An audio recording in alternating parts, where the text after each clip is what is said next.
Hello and welcome to episode 380 of AvTalk. I am Ian Petchnick, here as always with Jason Rabinowitz, and we are at the largest commercial aircraft podcast episode. It's very exciting. We haven't done in a long time. No, it's been a few episodes, but also important. We actually have A380 news in this episode, so it all works out. Is it good news? Yeah, I think so. It's not news about the A380 that's good, but it's good news that involves an A380. Oh, well, perfect for episode 380. Exactly. Jason, you are in Virginia this week. I hope you are enjoying your time there. I'll take that as a yes. Yes. I mean, I'm here week long of team meetings, struggled mightily to find a mere 45 minutes to do this podcast, but I made it work. And I and our listeners thank you. And you seem busier than me right now, though. It's actually you with the time limitation today, not me. There's a lot going on today because we have not only are you traveling, I'm getting ready to travel. We'll talk about that in just a moment. But it's also the Farnborough Airshow this week. And there has been a lot of activity, not huge amounts of activity, but here and there, we're seeing a lot of top-ups, a lot of, we'll take some. And then there are a few lessors that have said, you know what, I'll take one of each and just keep them coming. And make times 100, one each, but 100 of each. Exactly. So let's start from the beginning of the show. It's more than a trickle. It's a solid flow, but like a bursty flow. Okay.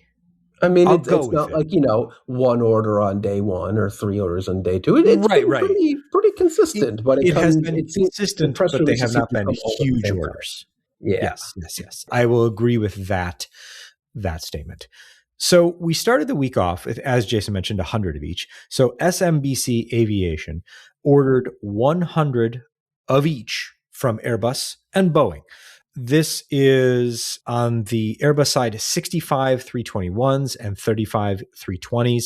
I'm taking Jason's lead. We're not calling them NEOs anymore. They don't make the CEOs. They're done. We're done. Moving on. So they ordered 100 of each.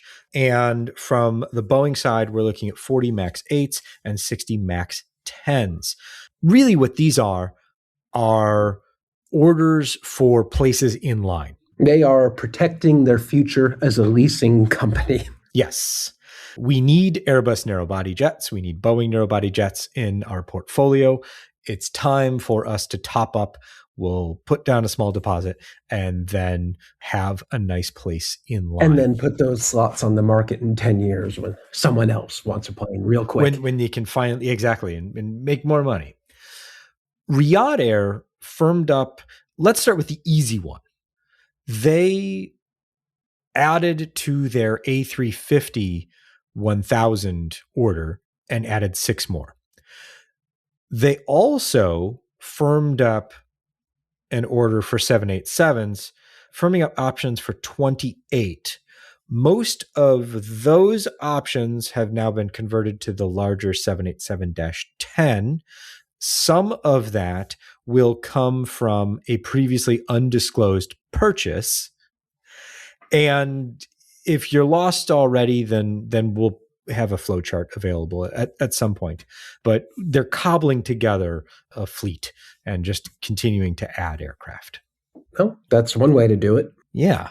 We also have PAL's Dreamliner commitment, increasing 15 more firm orders plus 5 options, and flopping over to the Airbus side as well, going up to 9 more A350 1000s. So it seems like there's a lot of top up of fleet commitments from airlines on both sides of the wide body aisle this time around. Yeah, good stuff. Day one was a tasting of what was to come. Moving on to day 2, AerCap, another very large lessor, is taking 15 787-9s.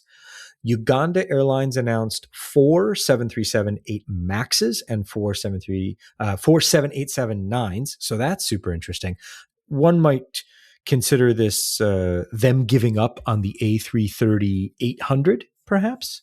Yeah, those didn't work out all that well for them. What are we, 3 airlines now? Yeah, I mean, specifically for Uganda Airlines, I think they had major engine issues with them, and they were grounded for quite a while. So forget that the A380 or the A330-800 not being particularly successful for Airbus. It wasn't even successful for one of the 3 airlines that ordered and had the thing delivered.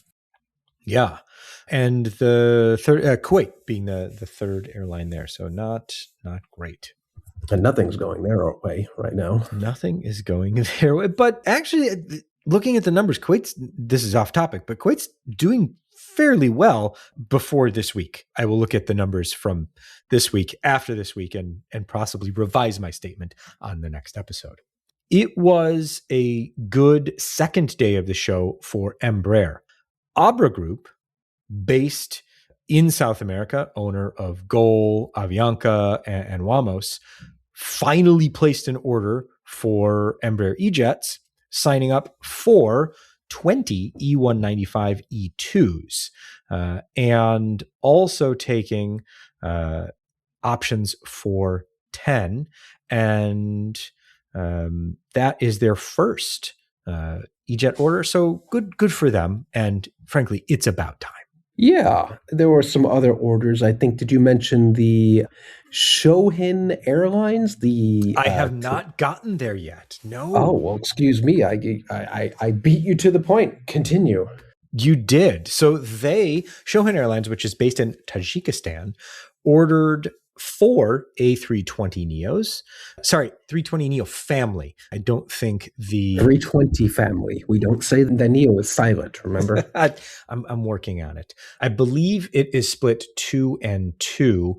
This was a previously undisclosed order on the Airbus backlog. So this was part of our big June undisclosed airlines order.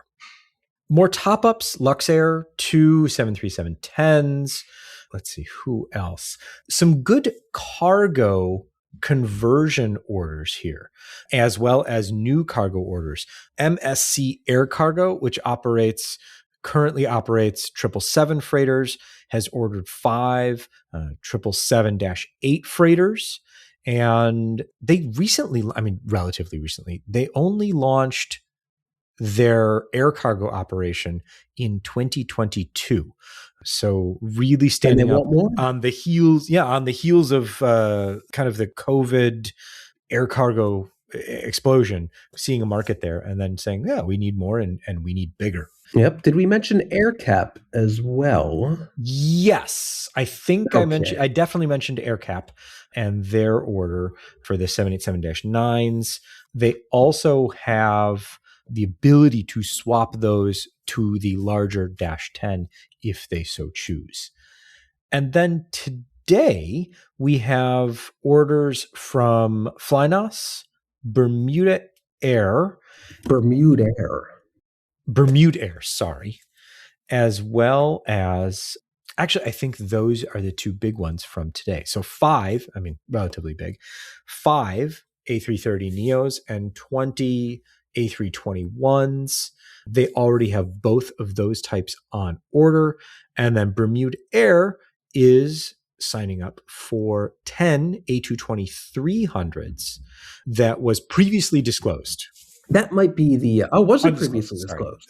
Previously undisclosed, yeah. Sorry. Yeah, this might be the most surprising one to me, the one that I expected least everything. They are a relatively new airline, only serving a relatively small market, Bermuda, to I think some Northeast cities and also Toronto, maybe some other Canadian cities, but they also kind of expanded out to other Caribbean islands. I forget the other one in particular. It's almost like a subsidiary Bermuda Air, but it's a relatively small fleet. And to grow up to 10 of the larger A220s, it's surprising to me. I hope they've got this all figured out, because those are going to be some expensive airplanes. They're not playing kind of with house money and cheap used E190s anymore, or E175s, actually. Yeah, I think it'll be interesting to see how they manage that. It's a great airplane. It's great for passengers.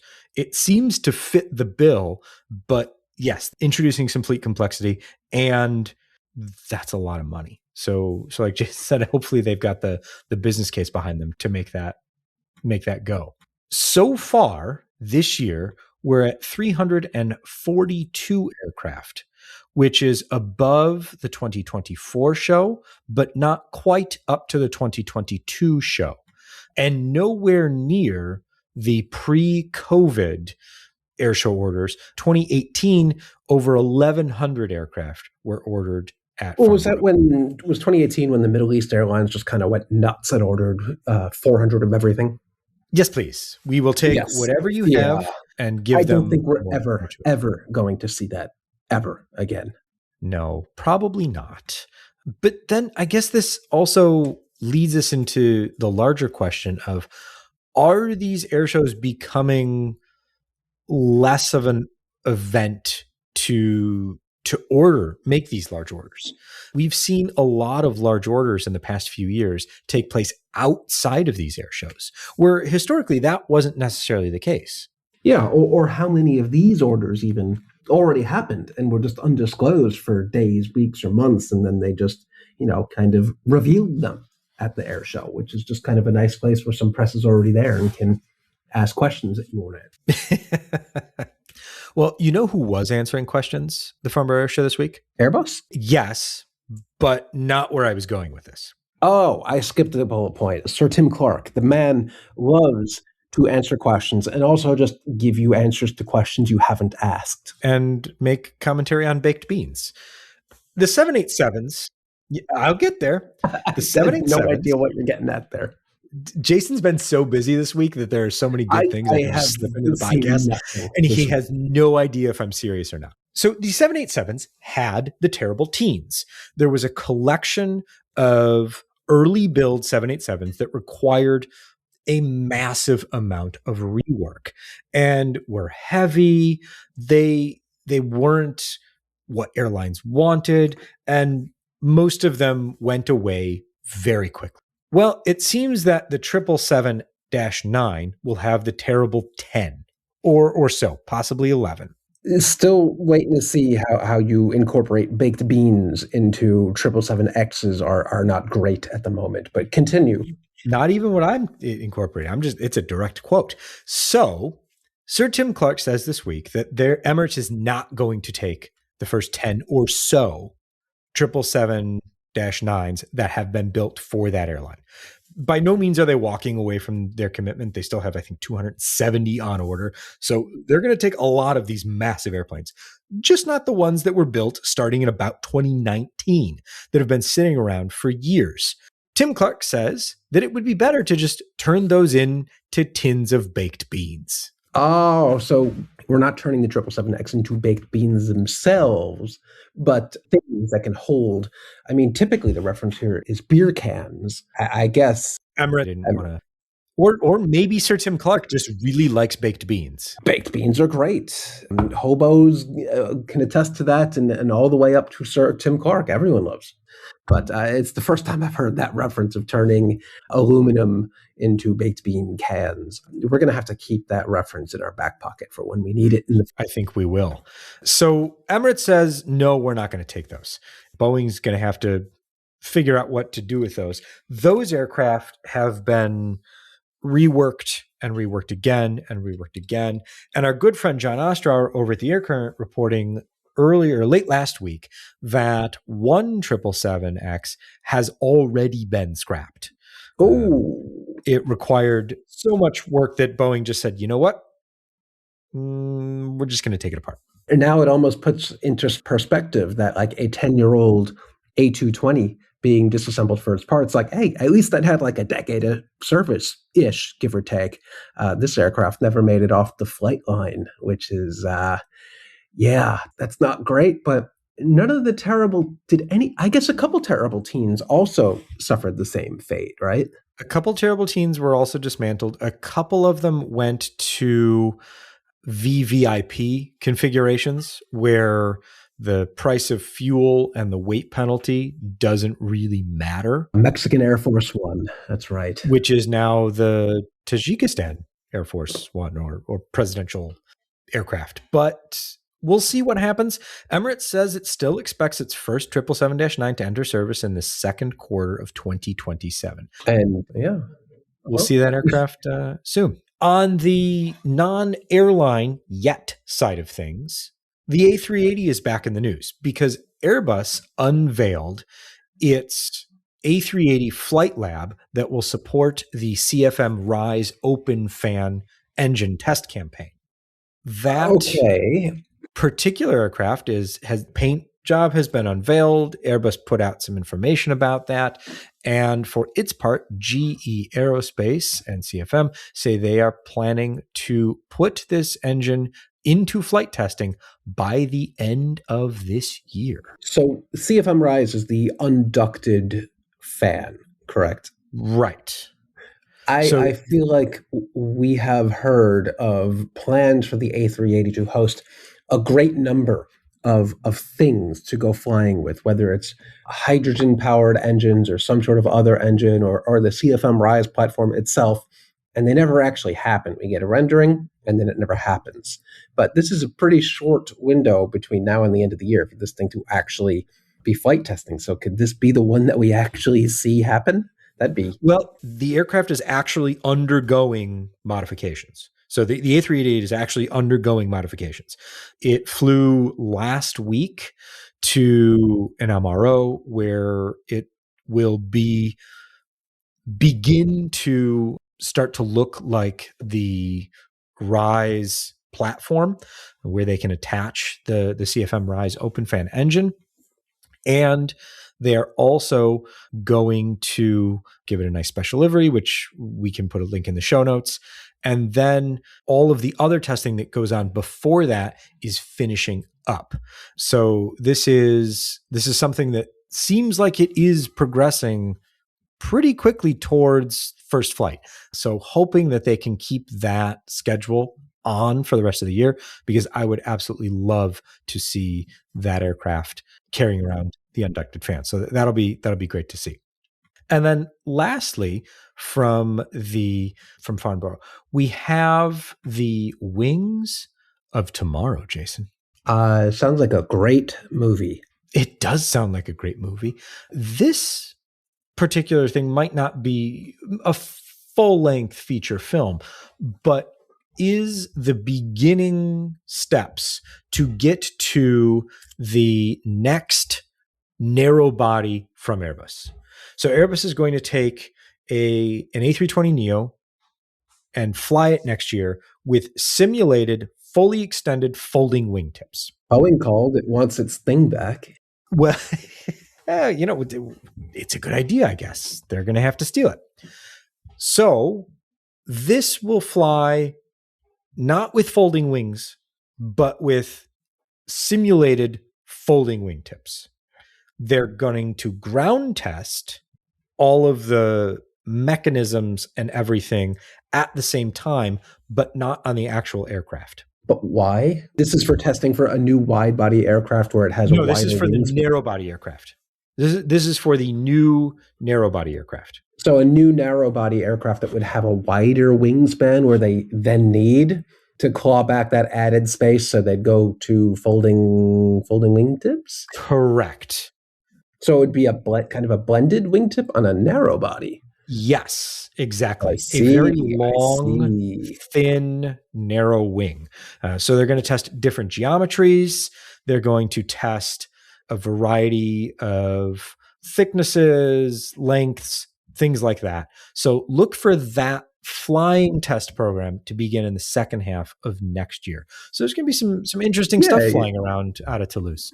Yeah. So kind of imagine like taking E190, E2, make it a whole lot wider, and then make the wingtips fold up. And I guess that's the concept. Yep. And that's how you reduce fuel burn. All right. Control C, Control V, Control P. Let's go. Let's go to Oshkosh now, because not only is it the Farnborough Airshow in the UK this week, it is also Oshkosh, which brings the world's largest collection of aviation to a small town in Wisconsin, but once a year. For a week a year, the and if you've listened to this podcast for more than a year, you'll know this, or for a week a year, the control tower at Oshkosh becomes the busiest control tower in the world, and Oshkosh becomes the busiest airport in the world because there are tens of thousands of aircraft flying in. There are daily air shows. There are mass arrivals for different kinds of aircrafts.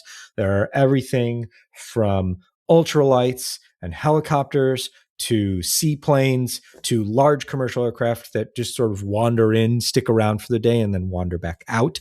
Yesterday, Delta brought their LA-28 livery A350 into town. All sorts of good, fun stuff. And I will be up there this weekend, looking forward to hanging out with the folks at the Flying Bowls and their DC-6 and P-38 for a little bit. So really looking forward to seeing that DC-6. And then we'll be spending a bit more time late in the weekend and early into next week with the fine folks at Goodyear again. So look for all of that soon. If you're up at Oshkosh, or if you're headed up to Oshkosh, by all means, give us a shout and we'll see if we can meet up. I'm looking forward. We're going to try and meet up with our good friend Ken Hoke of AeroSavvy. So Hey, that's great. Been too long since we've talked to Ken. I know he's retired, but we need to get him back on more often. Well, I'm going to see him this weekend, so I'll see what I can do about that.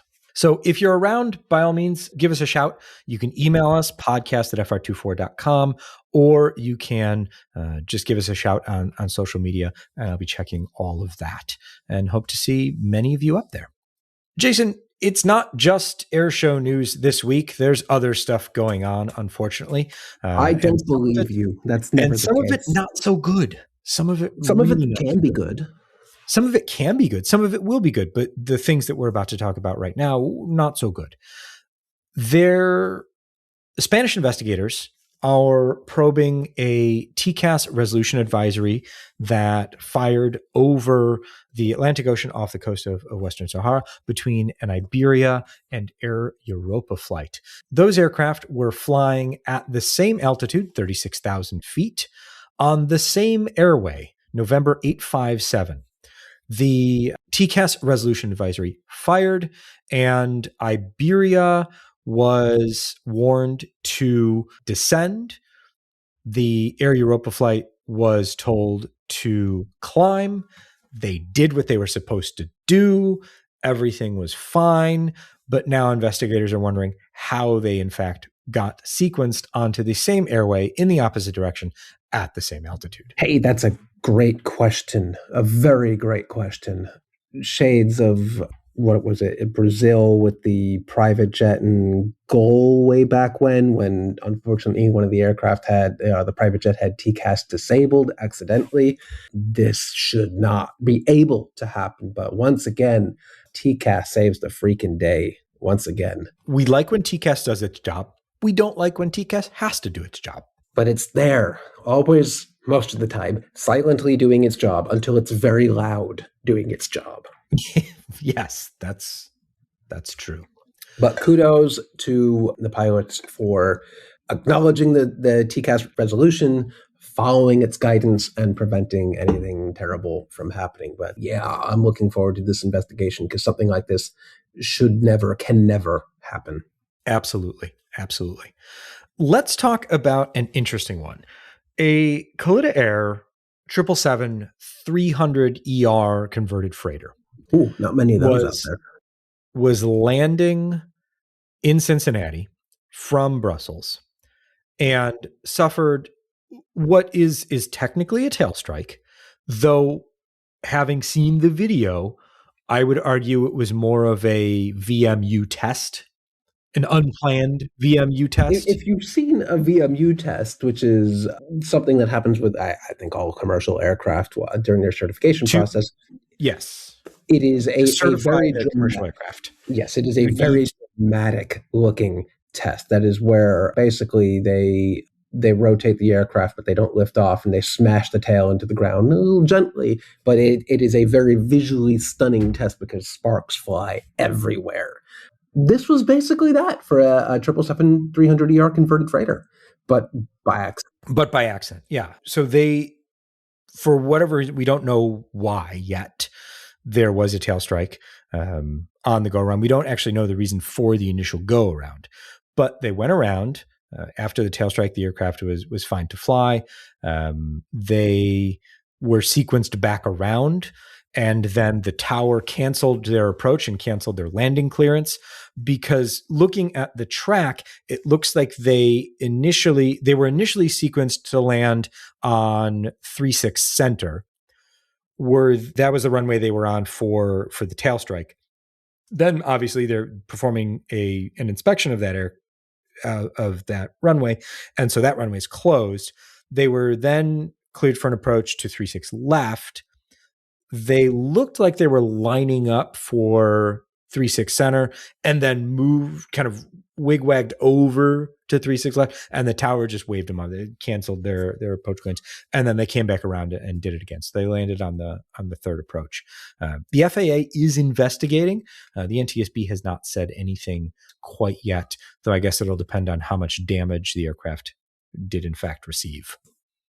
And then here, there was no damage, just a load of massive inconvenience for hundreds. I would say there was some damage to people's plans and patience. No physical damage, shall we say. Yeah, this was really bad. Flying all through the Northeast, the East Coast in general, this past Saturday, Sunday, skipping Monday when I flew, thankfully, and everything was amazing. And then into Tuesday, it has been an onslaught of just bad, everything bad. In fact, yesterday, 0 of the 4 flights between Dulles and LaGuardia actually made it between the two cities. So it's been quite bad. But I think this one takes the cake, at least for now. It really reminds me of the old bad days of American 767-300 days. Oh, God. Where just nothing worked and everything was bad. But in this case, I believe there was a canceled flight, AA108, between Boston and Heathrow. And the next day, the flight departed Boston, had a mechanical issue, I think something about the landing gear. And then it diverted back, not to Boston, but to JFK, because at JFK, that's an actual hub, and they sometimes have some spare aircraft, and they were able to yoink another 777-200 from the ramp and get passengers back out and going. They were out a couple hours into the flight, and they had to divert again. And this time they went back to Boston. So they had 2 flights, I think about 14 hours of travel to go from Boston to Boston via JFK over Nova Scotia, I think. Sometimes it's all just stacked up against you, and that's terrible. And I really hope we're not getting back to the days of the American 767s where this was like a pretty much weekly occurrence. Yeah. Did you really fly in the early 2000s without at least 2 flight delay because of an American 767? Oh, no, it wasn't possible. Even if you weren't flying American, you were somehow impacted by a broken American 767, either going tech at JFK or exploding at O'Hare. They were just everywhere causing chaos. So that was one COVID casualty that was actually probably that we're very okay with. It's time. Jason, I know we're both pressed for time, so let's run our way through the rest of the episode. Alaska has officially decided that it will replace the inter-island 717s that it currently operates in Hawaii with 737-800s beginning in 2028. Not huge news on the order front, but more as we're not ordering other planes, so Boeing stays happy. Yeah, I do love the wording of the press release. It says Alaska Airlines selects 737-800s to strengthen blah, blah, blah, like selects, like they're not ordering any aircraft. They already have these. We're dumping our old planes in Hawaii. They're putting them out to pasture in Honolulu. Like they'll be fine. But it has funny wording there. Read like an aircraft order. Exactly. JetBlue won the bidding for Spirit's 22 takeoff and landing slots at LaGuardia. The court hearing is today to finalize that. I haven't seen whether or not that order has officially gone through yet, but they paid $58.5 million for those slots. All right. That's an interesting twist. I didn't know JetBlue had the cash lying around to do that, nor did they want to grow at LaGuardia. But maybe they'll take these, lease them out, because there's certainly no space left in LaGuardia Terminal B for them to operate additional flights. Now they say they're looking at the Marine Air Terminal, though. Again, what's old is new again, but at the same time, the Port Authority was supposed to close that terminal to renovate it because it's a dump. So who knows what's happening here? This is going to be an onion, and we've only scratched the most outer layer here. LaGuardia just keeps delivering. Onions. Boeing can self-certify again. The FAA has returned self-certification authority for airworthiness certificates for the 737 MAX and 787 to Boeing. It took that away as part of the investigation into the MAX crash and the 787 quality issues. So that's been removed since 2019 for the 737 and 2022 for the 787. The FAA, for its part, says the investigators that are at Boeing facilities, they're not going away. They're just going to do other things and start earlier in the process. So hopefully, if done right, this could be a very good thing because it would allow FAA investigators and quality folks to get into Boeing's business earlier in the process and find things earlier in the process rather than dealing with, ticketing each individual aircraft as they make their way off the line.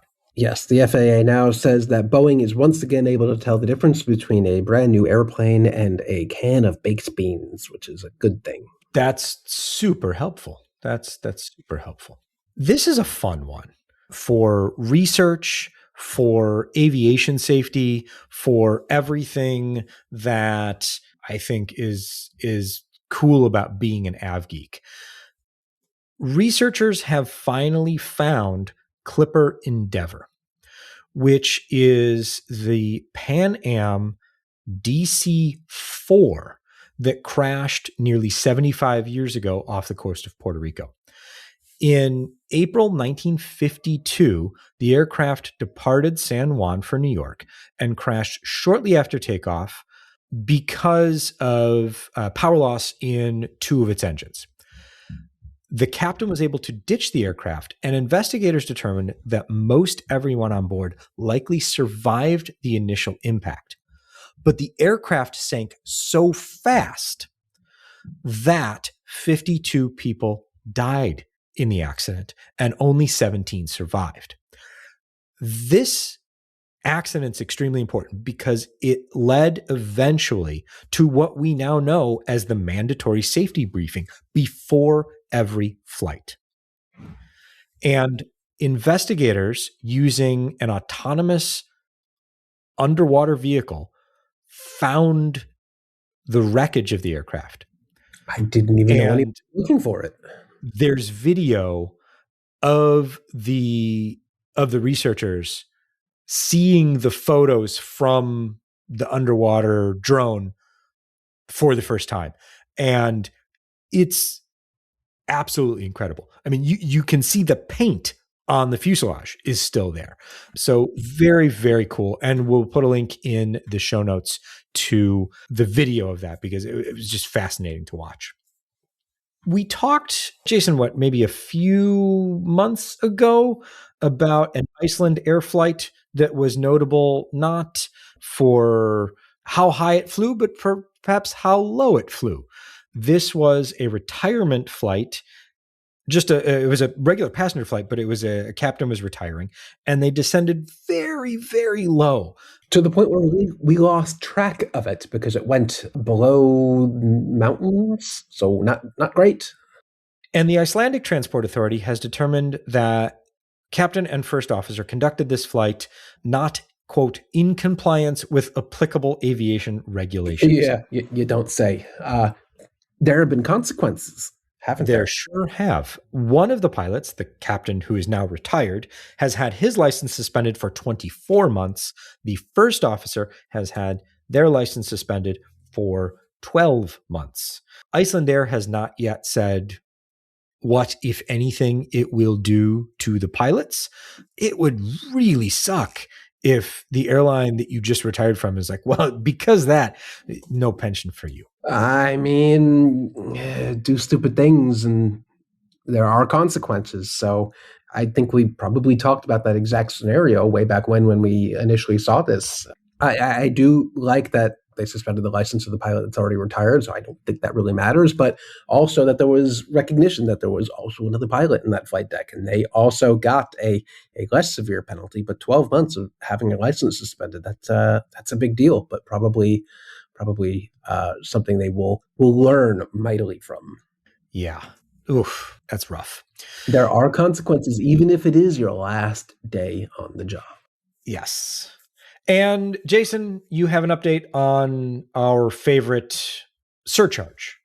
Yes, we're calling it the Raccoon Economic Index, I believe now at this point. Yeah, Porter has moved its fee that they introduced earlier this year because of increased oil prices and fuel prices. They introduced a $40 charge, then they backed it off to $20 and said, we're going to reassess it. And they sure did. It went back up to $40, and they said, this isn't what we wanted to do, but we have to do it because the price of fuel went up. I like that Mr. Porter is so transparent about this. Nobody likes that they've had to do it, but the Raccoon Economic Index, I think, is a good way to keep track of fuel prices and its impact on airlines. I think we're going to keep that around. I like it. I like it. I like what it's called. I don't like that it has to exist. I think there's one more thing we need to talk about. Sure. A particular accident report that you put together. I don't know if we talked about it last week, did we? We can talk about it now. The wounds have started to heal. Okay. Well, we'll link to it in the show notes, but you put together a blog because your precious Lego 747 shuttle carrier with space shuttle attached to it took a bit of a tumble, and you conducted an investigation, put an entire investigative report together, issued a preliminary report. The findings of that report what were they? Felinus something? Felis catus. Yes. The cat knocked over the Lego set. Yes, the cat knocked over the Lego 747. And on the social media, someone commented, well, this is a pretty open and shut case. And then somebody relatively important chimed in, didn't they? Indeed, they did. This was absolutely fascinating. You didn't know where I was going with this, but someone very important. I hoped that that's where you were going with it, but I wasn't sure. Yes, the chair of the National Transportation Safety Board chimed in. I can't believe you weren't going to talk about this. This is probably one of the most interesting things that has ever happened to this show. Sorry, I was just still in shock. So long story short, there was an entire team of investigators that was brought out to investigate this accident. And this one person mentioned that it seems like a pretty clear-cut case. And chair of the National Transportation Safety Board, Jennifer Hamady, says, not so fast. I have questions. Quote, what policies and procedures were in place to safeguard Felis catus, Lego passengers and responders, and property? Were those procedures followed? Was a safety management system in place and effectively carried out? What training was provided to the feline and their supervisor? So she says that she's looking forward to reviewing the findings, probable cause, and recommendations. Well, you should get on that. You should get your interns on this. I am looking forward to a complete report within 1 year of the accident. Absolutely. And we may have to hold Snacks accountable for his actions. So one of the events that I'll be attending at Oshkosh this weekend on Sunday at 9:30 in the morning at the International Federal Pavilion is an NTSB workshop entitled Urgent, Writing Safety Recommendations That Can't Wait. So I'm actually going to learn the best way to write safety recommendations before the final report comes out, how to keep the cat off. That's good. That's good. I look forward to the addendum actually as well, because I heard rumors on the internet that there was a secondary accident as well. There may have been a secondary accident. Yes. The recovery has not been a smooth process. Well, yeah, it has been fully recovered and reassembly was possible on all fronts. However, the space shuttle may have suffered a secondary disassembly in the process. Man, NASA's going to be so mad. That was not the fault of the cat. So there you go. All right. This has been episode 380 of AvTalk. I am Ian Petchnik here, as always, with Jason Rabinowitz. Thanks for listening.